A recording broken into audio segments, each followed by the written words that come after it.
가나안 사람들은 지금까지 방어적인 행동을 했고 이스라엘은 여리고와 아이 성을 공격하는 등 공세적인 자세를 가졌습니다. 그러나 가나안의 모든 왕들이 이제 모였습니다. 그들은 승승장구하는 이스라엘의 행진을 막기 위하여서 연합군들을 만들어서 대응하기로 한 것입니다. 가나안의 6 부족들이 왕들만 해도 무려 31명이나 됩니다. 12장 마지막 절에 보면은 31명의 왕들이 기록됩니다. 그들의 면모를 보면은 헷 족속, 아모리 족속, 여보스 족속은 산지에 살았고, 가나안 족속은 해변가에 살았고, 기브아 족속은 레바논 중앙에 살았습니다. 산지에 사는 사람들은 건장한 장부들이었던 사람입니다. 그리고 평지에 사는 사람들은 지혜로운 사람이었습니다.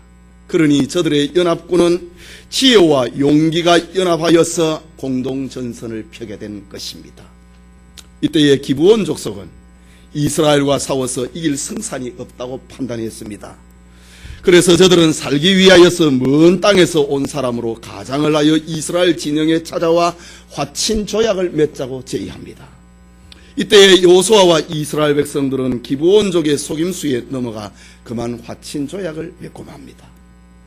오늘은 이스라엘의 시각에서 살펴보고 다음 주에는 기브온 부족의 시각에서 강해를 하려고 합니다. 오늘 본문은 여호수아와 이스라엘 백성들이 기브온족의 속임수에 넘어간 사건의 기록입니다. 성도가 이 세상에 살면서 하나님의 말씀대로 살고 하나님이 기뻐하시는 뜻대로 살아야 함을 알고 있습니다. 그러나 자신도 모르게 넘어지고 속임수에 당하게 되고 때로는 실수하게 되는 것입니다. 오늘 성경은 이런 때에 어떤 삶의 자세를 가져야 하는가, 그것을 우리에게 교훈하고 있는 말씀입니다. 사실 우리의 미래는 확신하지 못하는 가운데 하루하루를 살고 있습니다. 그래서 오늘의 세대를 가리켜 불확실의 시대를 살고 있다고 하지 않습니까? 또한 우리는 매일매일 중요한 결정을 내려야 되는 상황에 만나게 됩니다. 특히 기업을 경영하는 이들은 무역과 외국과 무역을 하는 가운데 환율이 갑자기 뛰거나 그리고 원유가 급등을 하게 되면 가만히 앉아서 수십억 원 내지 수백억 원의 손해를 보아버리는 그런 경우도 있습니다. 어떤 사람은 좋은 회사인 줄 알고 인수를 했는데 알고 보니 부실 회사입니다. 어떤 여성은 최고의 신랑인 줄 알고 결혼을 했는데 살아보니 부실 남편입니다. 어떤 사람은 누가 떼돈을 벌게 된다고 해서 투자를 하고 주식을 샀는데 알고 보니 회사가 부실 회사입니다. 말하자면 우리의 삶의 현장은 언제나 위험 요소를 가지고 있다는 말입니다. 오늘 여호수아와 이스라엘 백성들도 좋은 조건인 줄 알고 기브온 사람들과 화친 조약을 맺었는데 3일이 지나고 보니까 그들이 가나안 땅에서 없어져야 될 원수라고 하는 사실을 알게 되었습니다. 이 시간 기브온과 화친 조약이라는 제목으로 여호수아 강해 계속하고자 합니다. 깨닫는 은혜가 우리에게 있기를 소원합니다. 기브온과의 화친 조약은 첫째로 세상 유혹에 속은 것입니다. 본문 1절과 2절의 말씀을 다시 보면은 요단 서편 산지와 평지와 레바논 앞 대해변에 있는 헷 사람과 아모리 사람과 가나안 사람과 브리스 사람과 히위 사람과 여부스 사람의 모든 왕이 이 일을 듣고 모여서 일심으로 여호수아와 이스라엘로 더불어 싸우려 하더라 라고 합니다. 이스라엘 백성들이 요단강을 마른 땅을 밟듯이 건너고 여리고와 아이를 정복을 하자 가나안 원주민들은 난리가 났습니다. 그들은 이제야 이스라엘의 정체를 확실하게 알게 된 것입니다. 이스라엘은 가나안의 빈 땅을 찾아서 그것에 끼어서 살려고 들어온 것이 아니라 가나안의 모든 부족을 다 죽이거나 그들을 몰아내기 위함이라고 하는 것을 여리고 성이 함락을 당하고 아이 성이 함락을 당하고 거기에 있는 모든 사람이 죽는 것을 볼 때에 가나안의 원주민들은 놀랐습니다. 우리 가운데 끼어 살고자 하는 부족이 아니구나. 완전히 우리를 다 죽이려고 하구나. 우리를 다 이 땅에서 쫓아내려고 하구나. 놀랐습니다. 이때에 가나안 부족들은 모두 모여서 골기대회를 합니다. 개별적으로 이스라엘을 상대하지 말고 우리 모두가 다 힘을 합쳐가지고 싸우자, 이런 결론을 내립니다. 어떻게 생각을 하면은 이스라엘 백성들의 행위는 너무 잔인한 것 같고 너무한 것 같습니다. 그들은 자기 땅도 아닌 남의 땅에 들어와서 지금까지 수백 년 동안 살고 있는 그 사람들을 다 몰아내고 이제는 자기들의 도시를 지금 세우려고 하니 인간적으로 보면은 잔인하게 보이지 않습니까? 그러나 하늘과 땅의 본래의 주인은 하나님이십니다. 사람이 아니라 하나님이십니다. 그렇다고 해서 하나님은 냉정하거나 차가우신 분이 아닙니다. 하나님은 사랑이십니다. 그렇기 때문에 하나님의 심판에는 그 누구도 변명하지 못하는 분명한 이유가 그때 있기 마련입니다. 이 세상을 심판을 하실 때에 믿지 아니한 자를 다 지옥에 던져 넣을 때에 사람들은 핑계하지 못할 것이라고 로마서에 기록을 하고 있습니다. 하나님은 까닭 없이 불신자라고 심판하지 않습니다. 복음서에도 보면 하나님은 햇빛을 신자의 밭에도 불신자의 밭에도 똑같이 주시는 분이요, 하나님은 신자의 논에도 불신자의 논에도 물을 똑같이 주시는 사랑의 하나님이십니다. 그러나 하나님의 심판에는 그 누구도 변명하지 못하는 이유가 있습니다. 노아의 시대를 생각을 해보십시오. 노아의 시대에 온 세상 사람들이 다 물심판을 받게 된 것은 저들이 핑계하지 못하는 이유가 있었습니다. 사람의 죄악이 이 세상에 관영하고 그 마음의 생각의 모든 계획이 악했기 때문에 노아 시대의 사람들이 다 심판받았다고 합니다. 여러분, 아브라함의 시대에 소돔성이 심판받은 이유가 무엇입니까? 그 큰 성읍 안에 의인 10사람이 없이 땅이 부르짖을 정도로 죄악이 심히 중대했기 때문이었다. 그래서 불심판을 받았다라고 합니다. 일찍이 하나님께서 아브라함에게 찾아오셔서 내가 지시하는 땅으로 가라고 하시면서 가나안 땅을 네게 주겠다고 약속하셨습니다. 하지만 하나님은 지금이 아니라 네 후손에게 이 땅을 주겠다고 합니다. 이유가 무엇입니까? 창세기 15장 16절에 보면은 그때의 그 땅의 가나안을 대표하고 있는 아모리 족속의 죄악이 아직 완영치 아니했기 때문이다. 아브라함 시대에, 지금 이 여호수아 시대보다 500년 전입니다. 그 시대에는 가나안 땅의 사람들이 죄악이 관영하지 아니했다. 그래서 이삭은, 그래서 아브라함은 그 원주민들과 더불어 화친 조약을 맺고 우리 같이 살자 그랬습니다. 아브라함은 자기 아내가 죽었을 때 땅 한 평이 없었습니다. 그래서 아브라함은 돈을 주고 막벨라고를 샀습니다.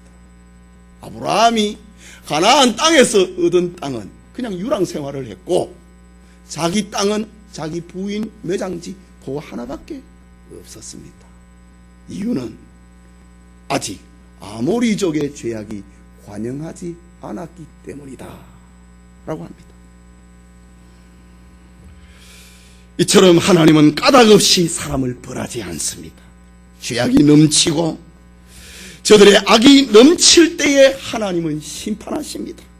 지금 이스라엘 백성들이 가나안 땅에 입성을 할 그때에 그것은 바로 깡패의 소굴이 된 가나안입니다.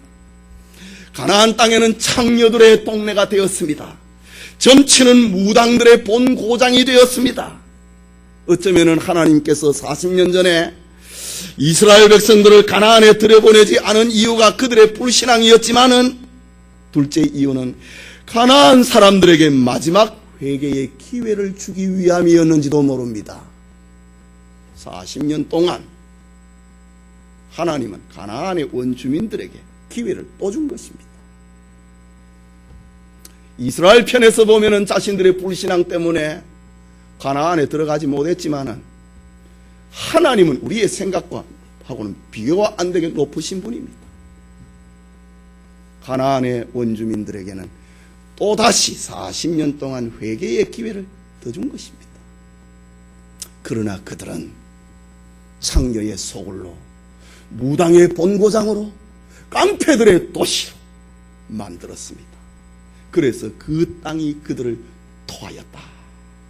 노아의 시대에 하늘의 비가 땅의 물이 저들을 다 덮어버린 것처럼, 저 소돔 성이 하늘의 불이 저들을 태워버린 것처럼, 여호수아 시대에는 가나안 땅의 사람들이 땅이 그들을 토해버렸다.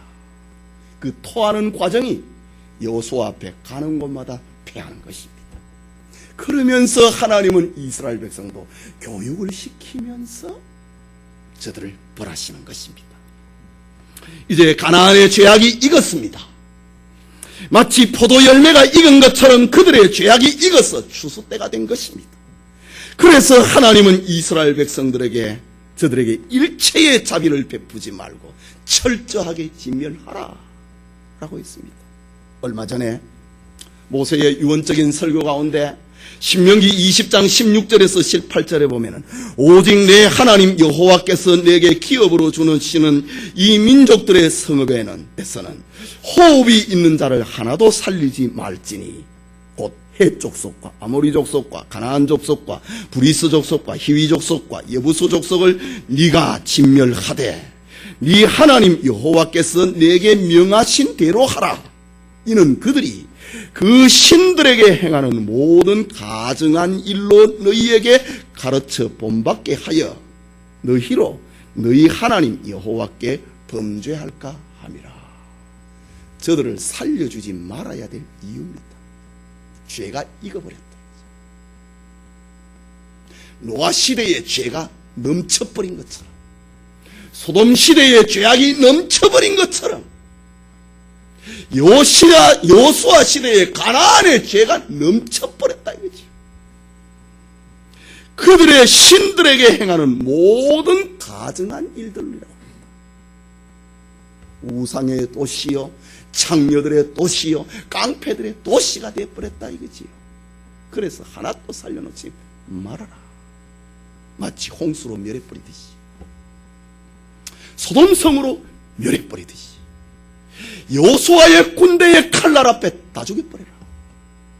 노아의 홍수 시대에 온 세상의 사람들이 다 심판받는 것은 잘 받아들입니다. 소돔성이 불탔다고 하는 사실 앞에서는 별로 항의를 하지 않습니다. 그러나 가나안 성에 살고 있던 어린아이까지 다 죽었다고 하는 사실 앞에 사람들은 자주 하나님보다 더 큰 자비심을 발동을 하려고 하는 그런 연약을 가지고 있습니다. 물에 죽으나 불에 태워 죽이나 여호수아와 그 군대의 칼날 앞에 죽으나 하나님의 심판은 똑같은 것입니다.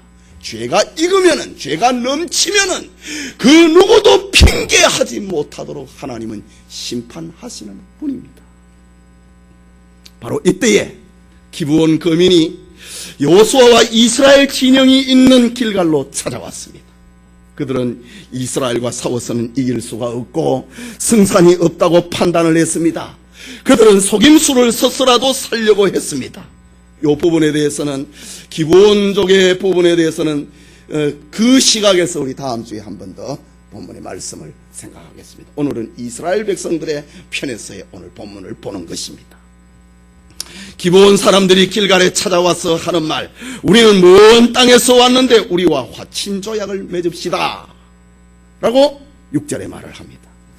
이때에 이스라엘 사람들 중에 어떤 사람들이 너희가 우리 가운데 있는 듯한데 우리가 어떻게 약조를 할 수가 있는가 라고 7절에 대답을 합니다. 그러자 기브온 사람들은 우리의 화친조약은 대등한 조건이 아닙니다. 우리는 당신들의 종이 되겠습니다. 딱 꼬리를 낮춰가지고 당신들의 종이 되겠습니다. 여러분, 종 부리고 싶지 않은 사람 누가 있습니까? 기브온 사람들이 우리는 당신들의 종이 되겠습니다. 절대로 대등한 조약 아닙니다. 우리는 당신들의 종이 되겠습니다. 조약, 화친 조약을 합시다 합니다. 예배드리는 성도님, 모세는 여호수아와 이스라엘 백성들에게 가나안의 어떤 부족과도 언약을 맺지 말라고 했습니다. 그들을 살려주지 말라고 했습니다. 여호수아는 이것을 그 누구보다도 잘 알고 있습니다. 그런데 자신을 낮추고 있는 기브온족, 저들 앞에서 여호수아는 하나님의 말씀을 잊어버렸습니다. 자신들 앞에서 꼬리를 낮추고 대적을 하면은 말씀이 생각이 나는데 딱 꼬리를 낮추고 종이 되겠다고 하니 하나님의 말씀을 잊어버렸습니다. 우리 가운데 거하는 듯한데 종이 되겠다고 하니, 의심을 하면서도 종이 되겠다고 하니 그것은 자신들에게 유익이 될 것 같았습니다. 종 부리고 싶은 겁니다. 종 부리고 싶은 겁니다. 그래서 화친 조약을 맺었습니다. 여러분은 어떤 상태에 있습니까? 돈을 버는 기회가 찾아왔습니다. 성도로서 합당한가? 하나님의 보시기에 아름다운 방법인가? 하나님의 말씀에 근거한 기회인가? 그것을 생각을 하시는지, 아니면은 나에게 유익한가? 나에게 이익이 되는가? 그래서 판단의 기준으로, 그것을 계약의 기준으로 여기고 있는가 말입니다. 여호수아는 종이 되겠다고 하는 말 앞에, 그러면 우리에게 이익이 되겠네, 하나님 말씀을 잊어버렸습니다. 그래서 계약을 맺었습니다. 성도는 오늘 본문을 통해서 우리에게 주는 교훈은 돈을 버는 방법이 정당해야 된다는 말입니다. 수단과 방법을 가리지 않고 벌어서는 안 된다는 말입니다. 불이한 소득을 거절함이 마땅하다는 말입니다. 남의 마음을 아프게 하거나 속이거나 거짓말을 해서는 안 된다는 말입니다. 며칠 전에 제 아들 병훈이하고 큰 마트에 가가지고 둘이서 부자간에 시장을 본 적이 있습니다. 우리 병훈이는 모를 겁니다. 시장을 보는데 카트, 이렇게 큰 마트는 카트가 다 있잖아요. 카트 안에 자기가 끄는 수레, 바퀴 달려있는 그런 수레가 있잖아요. 가방 달려있는 수레. 수레에 한 60 정도 돼 보이는 아주머니 한 분이 고기를 이렇게 여러 개를 이렇게 팩으로 이렇게 담아져 있는 거 있잖아요. 그거를 카트에 실으면서 하나는 자기 바구니 속에 넣는 걸 제가 봤어요.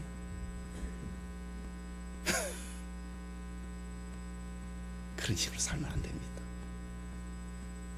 제 아들은 보고 저만 봤습니다. 자, 어떻게 저래 살까? 그 고기가 맛이 있을까? 절대로 맛없을 겁니다. 성경은 우리에게 교훈합니다. 우리의 소득은 의를 겸해야 된다고 말입니다. 금이나 은보다 하나님의 은총을 먼저 생각을 해야 된다고 합니다.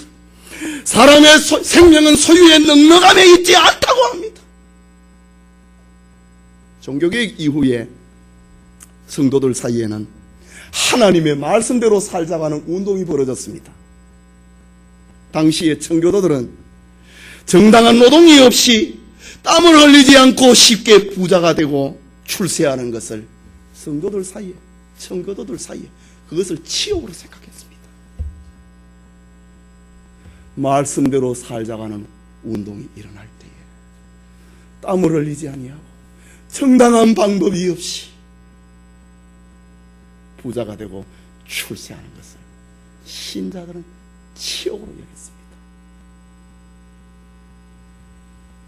그런데 오늘 본문의 여호수아는 기브온 사람들이 우리는 당신의 종이 되겠습니다, 이 말에 그만 화친 조약을 맺고 말았습니다. 우리를 대신해서 물 길어다 주고 우리를 대신해서 나무를 패주고 얼마나 좋습니까? 뜻밖의 횡재를 한 겁니다.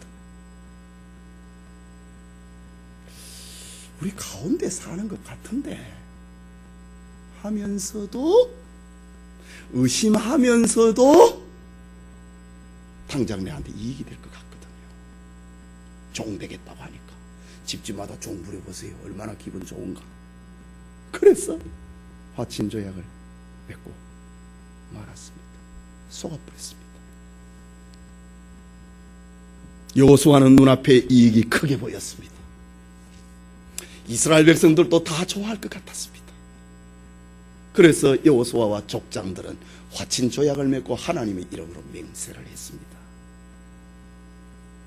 눈앞에 이익이 크게 보여서 하나님의 말씀을 잊어버렸습니다. 성급하게 기브온족과 화친조약을 맺고 말았습니다. 이것이 여호수아의 실수입니다. 성도님, 나에게 유익이 되고 나에게 편리하게 되고 나와 큰 이해관계에 얽혀 있다 할지라도 먼저 하나님 앞에 바른가, 하나님이 원하시는 일인가, 하나님이 허락하시는 일인가를 생각을 해보아야 됩니다. 말하자면 세상 유혹에 빠지지 않으려면 하나님의 말씀을 판단의 근거로 삼아야 된다. 내 이익을 판단의 근거로 삼으면 여호수아처럼 화친조약을 맺고 맙니다. 세상과 타협을 하고 맙니다. 하나님의 말씀을 판단의 근거로 삼아야 된다. 그것을 오늘 본문은 우리에게 들려주고 있습니다. 은혜가 있기를 소원합니다. 둘째로, 기브온과의 화친조약은 인간의 방법에 속은 것입니다. 세상 유혹에 속았다. 인간의 방법에 속았다. 여호수아는 기브온 사람들의 달콤한 유혹, 당신들의 종이 되겠다고 하는 말에 넘어갔습니다. 계속해서 여호수아가 속은 인간의 방법이 어떠했습니까? 오늘 본문 3절에서 6절에 기록을 하고 있습니다. 3절에서 6절까지 우리 같이 읽읍시다. 기브온 거민들이 여호수아의 여리고와 아이에 행한 일을 듣고 꾀를 내어 사신의 모양을 꾸미되 헤어진 전대와 헤어지고 찢어져서 기운 가죽 포도주 부대를 나귀에 싣고 그 발에는 낡아 기운 신을 신고 낡은 옷을 입고 다 마르고 곰팡이 난 떡을 예비하고 그들이 길갈 진으로 와서 여호수아에게 이르러 그와 이스라엘 사람들에게 이르되 우리는 원방에서 왔사온 이제 우리와 약조하사이다. 온갖 인간의 방법을 동원합니다. 한마디로 말하자면 기브온 사람들은 먼 땅에서 온 것처럼 가장했습니다. 여리고가 멸망하고 아이가 멸망을 할 때 가나안의 사람들은 아까 말씀드린 것처럼 놀랐습니다. 가나안 사람들은 이제 이스라엘 사람들은 가나안의 빈 땅에 살고자 들어온 것이 아니구나. 아예 이 땅을 다 없애버리려고 들어왔구나. 그때에 기브온 사람들이 가만히 있으면 죽겠다 이거지. 지금 위에 지방에 6개의 부족 31명의 왕이 모여서 우리가 합해서 공격하자 라고 할 때에 기브온 사람들은 그래서는 안 된다. 다음 주에 살피고자 합니다. 먼 땅에서 온 것처럼 가장했습니다. 가만히 있다가는 죽을 것만 같아서 온갖 거짓말로 위장했습니다.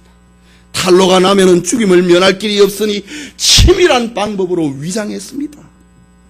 생사가 달려있는 일이니 전력을 다했습니다. 당신들이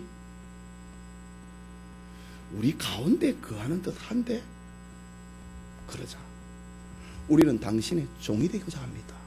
대등한 조약 아닙니다. 우리는 당신들의 종이 되고자 합니다. 그래도 여호수아와 이스라엘의 족장들이 경계심을 풀지 않으니까 9절을 보십시오. 8절부터 봅시다. 그들이 여호수아에게 이르되 우리는 당신의 종이니이다. 여호수아가 그들에게 묻되 너희는 누구며 어디에서 왔느냐? 9절 말씀에 그들이 여호수아에게 대답하되 종들은 당신의 하나님 여호와의 이름을 인하여 심히 먼 지방에서 왔사오니 이는 우리가 그의 명성과 그가 애굽에서 행하신 모든 일을 들으며 또 그가 요단 동편에 있는 아모리 사람의 두 왕, 곧 헤스본 왕 시온과 아스타로스에 있는 바산 왕 옥에게 행하신 모든 일을 들었음이니이다.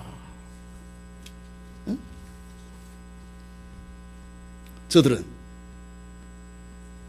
여호수아와 이스라엘의 족장들이 종이 되겠다 해도 경계심을 풀지 않으니까 저들이 하는 방법, 하나님의 능력을 인정을 하고 하나님을 존중하고 하나님을 믿는 것처럼 가장했습니다. 어쩌면은 여호수아가 속은 결정적인 고비는 이때였는지 모릅니다. 우리는 하나님의 명성을 들었습니다. 우리는 하나님이 애굽에 행하신 일을 들었습니다. 우리는 하나님이 요단 동편의 두 왕을 죽이신 일을 들었습니다. 우리는 여호와의 명성 때문에 여기에 찾아왔습니다. 이때의 여호수아의 마음이 얼마나 우쭐했겠습니까? 야, 이 사람 현실을 제대로 보네. 우리가 믿는 하나님을 알고 있네. 여호수아는 우쭐했을 것입니다. 저들의 위장 전술 위에 온갖 소품들을 준비를 하고 저들의 위장 전술 위에 하나님의 이름을 높이는 기브온족의 말 앞에 경계심을 풀고 속고 만 것입니다. 여러분, 오늘날에도 하나님의 이름을 이용해서 사기치는 사람이 얼마나 많습니까? 예수님의 이름을 가지고, 교회의 이름을 가지고, 목사의 직분을 가지고, 장로의 직분을, 집사의 직분을, 권사의 직분을 가지고 사기치는 사람이 얼마나 많습니까? 바로 기본적이 지금 그렇게 하고 있습니다. 제가 작년 여름에 요즘 컴퓨터를 사용을 하는 그런 시대니까 성경 프로그램을 제가 하나 구입을 했습니다. 제가 사용을 하는 뭐라 합니까? 노트 탭이라고 합니까? 컴퓨터 말고 이렇게 들고 다니는 탭이 있잖아요. 거기에서 사용을 할 성경 프로그램을 하나 샀어요. 20만 원 주고 샀어요. 그 탭이 신형이라 가지고 그게 안 맞는 거예요. 이 프로그램은 오래전에 개발된 거라 가지고 신형 탭에 안 맞는 거예요. 그래서 제가 작년 여름입니다. 전화했습니다. 제가 이래 해서 이 프로그램을 샀는데 제 노트 이 프로에는 안 맞는 것 같습니다. 그렇습니까? 오시래요. 거기에 맞도록 설치를 해주겠대요. 그래 제가 그걸 들고 저 종로 5가까지 100주년 기념회관까지 갔습니다. 그 앞에 그 가게가 있어요. 여기서 거기까지 갔다고 그거 들고 그래서 프로그램을 설치를 해주는데 이게 하나로 안 모아져요. 전부 무슨 난전처럼 쭉 깔아놨어요. 이거 아니지 않습니까? 홍보할 때는 이거 아니고 예쁜 집 속에다가 모든 프로그램이 다 들어가는 거 아니었습니까? 맞다고. 그런데 요 탭에서만 안 된다는 거예요. 그러면 어떻게 됩니까? 한 일주일 있으면 업그레이드 된대요. 아, 그래요? 그럼 제가 일주일 기다리지요. 그래서 일주일 있다가 전화를 했습니다. 안수집사예요. 그 프로그램을 사는 사람은 전부 목사예요. 교인들이 무슨 성경 프로그램이 20만 원짜리 프로그램 살 일이 뭐 있습니까? 그래 전화를 해서 일주일이 지난 또 다음 달에 된대요. 야, 작년 7월에 구입을 했으니 다음 달에 아직까지 다음 달입니다. 지난주에 준비를 하니까 31일까지 된대. 오늘까지 된대. 제가 한 20번 전화했을 겁니다. 그거 아깝잖아요.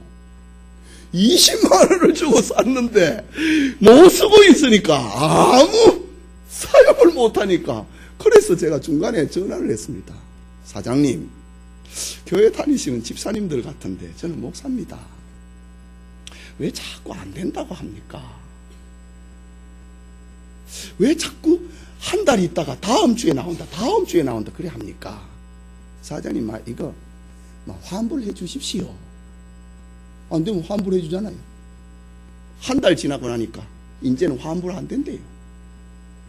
사장님, 이런 법이 어디 있습니까? 지금 집사님이 한국교회 목사님들을 상대를 하고 프로그램을 개발을 해갖고 팔면서 안 된다면은 바꿔줘야 되지 않습니까? 안 된대요. 참, 왜 그래 살아냐지. 왜 집사 이름을 가지고 거짓말하고 살아냐지. 우리 여도 있는지 몰라요. 멀쩡해도 없으리라 믿습니다. 왜 교회 안수 집사 이름을 가지고 목사를 속이면서 사느냐 이거죠.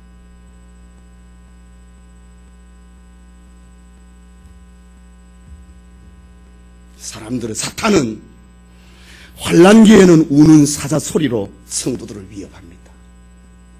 그러나 평화시대에는 뱀의 속삭임을 가지고 성도들을 미혹합니다. 창세기 3장 1절을 보면은 평화로운 에덴 동산에 사탄이 찾아왔을 때 사자의 소리처럼 찾아오지 않았습니다. 여호와 하나님의 지으신 들짐승 중에 뱀이 가장 간교하더라. 뱀이 가장 영리하더라. 뱀이 가장 지혜롭더라. 이 말입니다. 뱀이 여자에게 물어 가로되 하나님이 참으로 너희들로 동산나무의 모든 실과를 먹지 말라고 하더냐. 속삭임으로 찾아왔습니다. 오늘날에도 사탄의 위장 전술이 숱하게 진행이 됩니다. 때로는 천사로, 때로는 목회자로, 때로는 교회의 중직자의 이름을 가지고 찾아옵니다. 사탄은 우리로 화를 내게 하고 욕을 하게 하고 불평하게 하고 원망하게 하고 감사하지 않도록 합니다. 사탄은 우리로 하여금 시험에 들게 합니다. 그래서 베드로는 그의 서신에서 근신하라, 깨어라. 뱀의 속삭임으로 찾아오고 있기 때문에 환난기에 칼을 들고 오니까 저 사탄이다 다 아는데, 평화시대에는 뱀의 속삭임으로 찾아오니까 분별이 안 돼요. 그래서 근신하라, 깨어라 라고 하는 것입니다. 성도님, 우리는 겉모습만 봐서는 안 됩니다. 그의 말만 들어서는 안 됩니다. 우리는 주님의 마음을 가져야 됩니다. 주님은 세상에 계실 때의 사람을 외모로 평가하지 않았습니다. 요즘 TV에 주말 드라마에 임진왜란을 배경으로 한 징비라고 하는 드라마가 방영이 되고 있습니다. 눈물로써 쓴 교훈이라는 말이지요. 드라마에 나오는 장면은 아니지만은 임진왜란이 일어나기 전에 서산 대사가 일본의 동정을 살피기 위해서 일본 본토를 찾아간 적이 있습니다. 일본이 과연 조선을 침략할 것인가? 공식 사절단이 아니고 승려로서, 나라를 생각을 하는 승려로서 일본을 찾아갔습니다. 일본이 과연 조선을 침략할 것인가? 아니면은 어떤가 탐색하기 위해서 찾아갔습니다. 서산대사가 당시 일본의 최고 통치자인 풍신수기를 만났습니다. 이때의 대사는 풍신수기에게 이렇게 인사합니다. 장군님의 속에는 부처님이 계신 것 같습니다. 참 덕이 있어 보입니다. 라고 대사가 그렇게 인사합니다. 그러자 풍신수길이 거드름을 떨면서 대사는 어찌 그리 원숭이같이 생겼소? 이렇게 응수합니다. 함께 갔던 서산대사의 제자가 화가 나서 숙소에 돌아와서 묻습니다. 스승님, 어찌 이런 모욕을 당하고도 그냥 참고 계셨습니까? 그러자 대사가 하는 말, 자네가 몰라서 그래. 풍신수길의 마음속에는 원숭이가 있어서 다른 사람이 원숭이처럼 보인 것이야 라고 제자에게 들려줍니다. 그리고 대사는 귀국을 하고 난 다음에 일본은 원숭이처럼 간교하니 침략에 대비해야 된다. 그리고 성경을 양성했다고 합니다. 참 지혜로운 대사 아닙니까? 현실을 보는 일반 은총의 지혜입니다. 여러분, 사람의 마음속에 무엇이 있는지는 시간이 지나고 나면 알게 됩니다. 그리스도가 그 마음에 계시면 그 사람은 반드시 그리스도의 지배를 받게 됩니다. 그리스도의 지배를 받으면 그리스도의 인격이, 그리스도의 냄새가 그의 삶을 통해서 나타나게 됩니다. 그러나 그리스도가 아닌 사탄의 지배를 받으면, 사탄이 그 속에 있으면 사탄의 지배를 받고 마는 것입니다. 금방은 모르지만은 조금 지내보면 말과 삶이 다릅니다. 사람의 속에 무엇이 있는지는 시간이 지나면 알게 되는 것입니다. 속일 수가 없습니다. 오늘 본문의 여호수아가 시간을 좀 가지고 기브온 사람들과 함께 지냈다면은, 그리고 좀 조사를 해봤더라면은 그들의 거짓을 알아차렸을 것입니다. 아무리 하나님의 이름을 높이고 이스라엘의 유익을 주는 우리는 당신의 종이 되겠습니다 라는 감언 이설을 가지고 말을 해도 시간이 지나면 하면은 그들의 속에 있는 것이 나타나게 됩니다. 그렇기 때문에 오늘의 성도들은 인간의 방법에 조심해야 됩니다. 인간의 과장에, 세속주의의 회칠한 무덤 같은 인간의 꾀를 조심해야 되는 것입니다. 그래야 세속에 물들지 아니하고 바른 길을 갈 수 있고 그리스도인으로 살 수 있는 것입니다. 오늘 본문은 우리에게 이것을 알려준다. 인간적인 방법에 성급하게 결정하지 말라. 깨닫는 은혜 있기를 바랍니다. 마지막으로 기브온과 화친 조약은 기도하지 않았기 때문에 벌어진 것입니다. 우리 본문 14절과 15절 같이 읽읍시다. 우리가 그들의 양식을 취하고 어떻게 할 것을 여호와께 묻지 아니하고 여호수아가 곧 그들과 화친하여 그들을 살리리라는 언약을 맺고 회중 족장들이 그들에게 맹세하였더라. 고대 사회에서는 계약을 맺으려고 하는 상대가 어떤 예물을 가지고 오면 그것을 받으면 조약이 체결이 됩니다. 기브온 사람들이 떨어진 전대에 돈을 담아가지고 왔습니다. 그리고 다 헤어진 주머니에, 부대에 떡을 담아왔습니다. 그리고 다 헤어진 부대에 포도주를 담아왔습니다.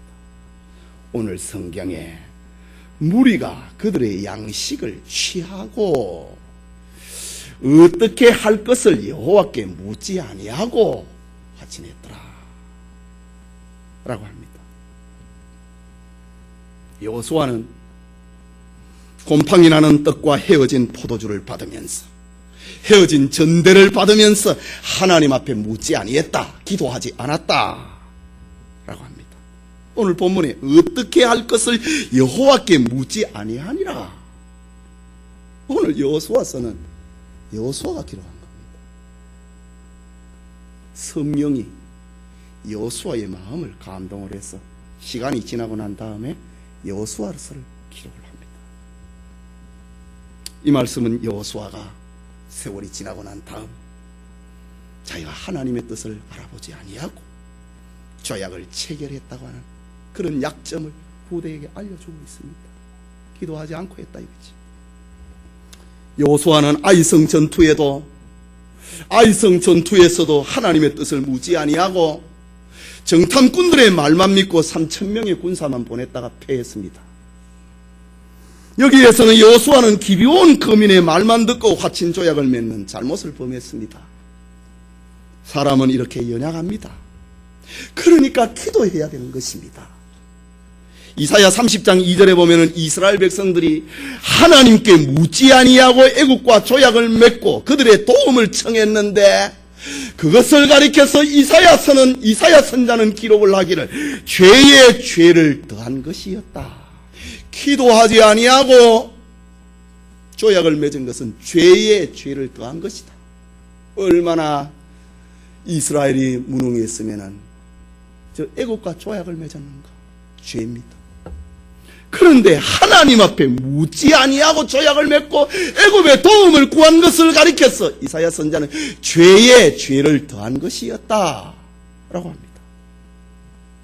역대상 10장 13절에서 14절에 보면은 이스라엘의 초대왕 사울이 죽은 사건을 기록을 합니다. 이렇게 기록합니다. 역대상 10장 13절 14절에 사울의 죽은 것은 여호와께 범죄하였음이라.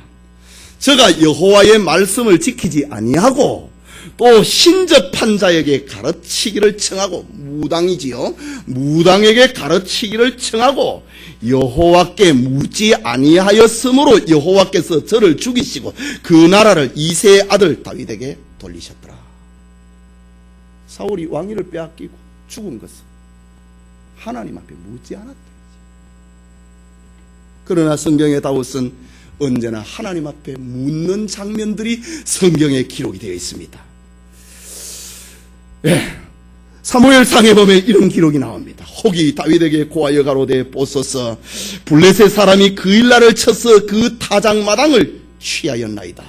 이때에 다윗은 블레셋 땅에 들어가서 미친 척을 하면서 잠시 붙어 살고 있을 때입니다.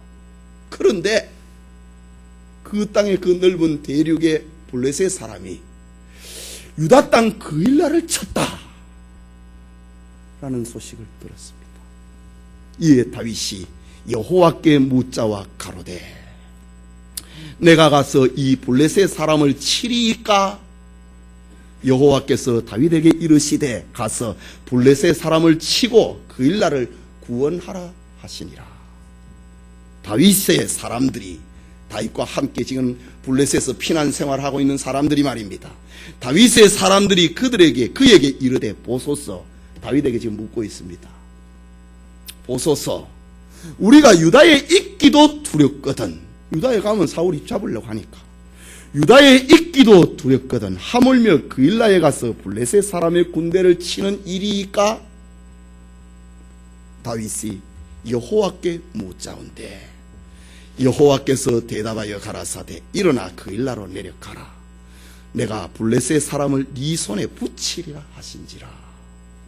다윗의 삶은 하나님 앞에 묻는 삶이었습니다. 하나님 앞에 묻는 삶. 그의 시편 절반이 다윗의 기록 아닙니까? 하나님 앞에 묻는 겁니다. 내가 환난 만났습니다. 도와주십시오. 하나님 감사합니다. 영광 받으십시오. 성도가 기도를 하지 않고 어떤 일을 행하면은 언제나 불안하고 그 지도력은 약화되고 맙니다. 사탄의 교활한 술책은 우리의 힘과 지혜로는 감당할 길이 없습니다. 그래서 잠언 3장 5절과 6절에 너는 마음을 다하여 여호와를 의뢰하고 네 명철을 의지하지 말라. 너는 범사의 그를 인정하라. 그래야 하면 내 길을 지도하시리라. 네 명철, 네 머리, 네 경험 의지하지 말고 범사의 여호와를 인정을 하고 여호와를 의지하라. 그리하면 그가 내 길을 지도하시리라 라고 했습니다. 다시 본문으로 돌아오면은 여호수아나 대제사장이나 이스라엘 백성들은 기브온 사람들의 말만 듣고 아무도 하나님 앞에 묻지 않았습니다. 그 자리에 대제사장 엘르아살도 있었습니다. 이스라엘 부족 족장, 이스라엘을 대표하는 각 족장들도 거기 다 있었습니다. 물론 거기에 대표는 여호수아였지요. 아무도 묻지 아니하고 흥분이 돼갖고 종이 되겠다고 하니, 불로소득 아닙니까? 종이 되겠다고 하니 하나님의 이름을 높이고 있으니 흥분이 되어가지고 아무도 하나님 앞에 묻자, 좀 이따 결정하자 하는 사람이 아무도 없었다고 합니다. 그들의 제안이 너무 귀를 솔깃하게 했기 때문입니다. 기브온 사람들은 완벽하게 소품을 준비했습니다. 완벽하게 연기했습니다. 그리고 이스라엘의 종이 되겠다고 합니다. 그들은 여호와의 명성을 듣고 우리는 종이 되기로 하고 여기에 왔습니다 라고 했습니다. 본문의 앞뒤 문맥을 보면은 여호수아는 아이 성내에서 패배하고 난 다음에 엎드려서 하나님 앞에 정말 기도했습니다. 하루 종일 기도했습니다. 저녁까지 엎드려서 기도했다고 합니다. 왜 실패했는지 하나님 앞에 물었습니다.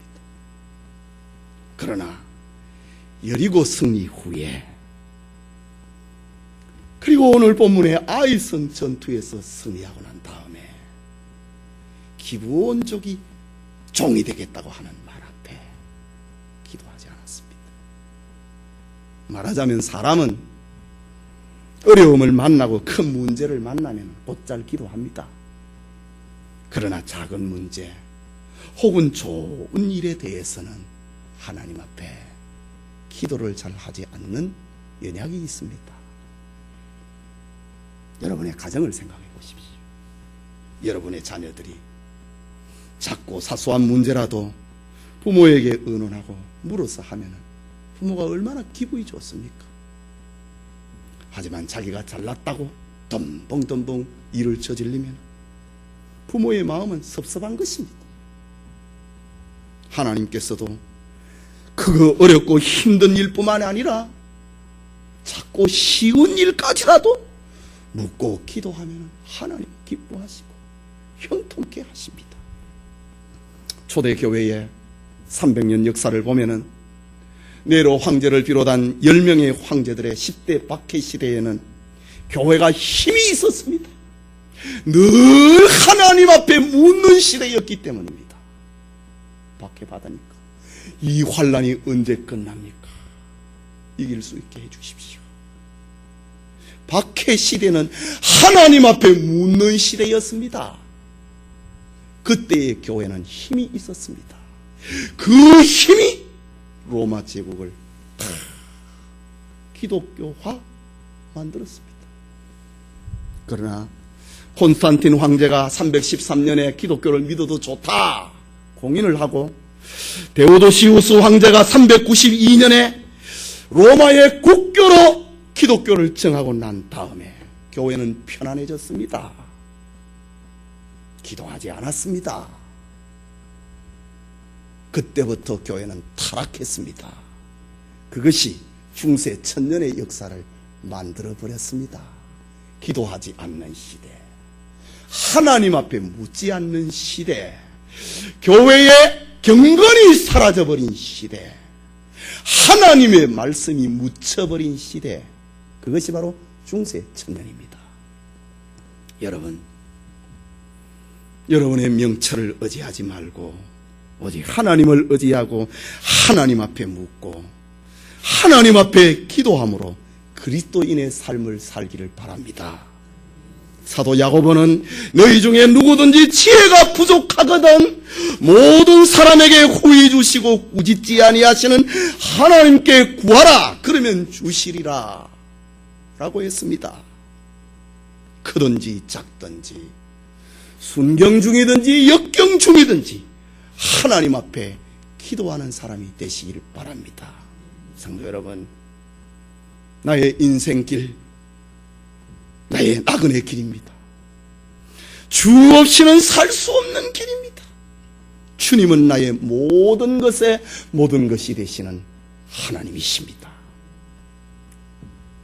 그러나 사탄은 세상의 조건과 이익으로 가장해서 오늘의 성도들을 유혹하고 속입니다.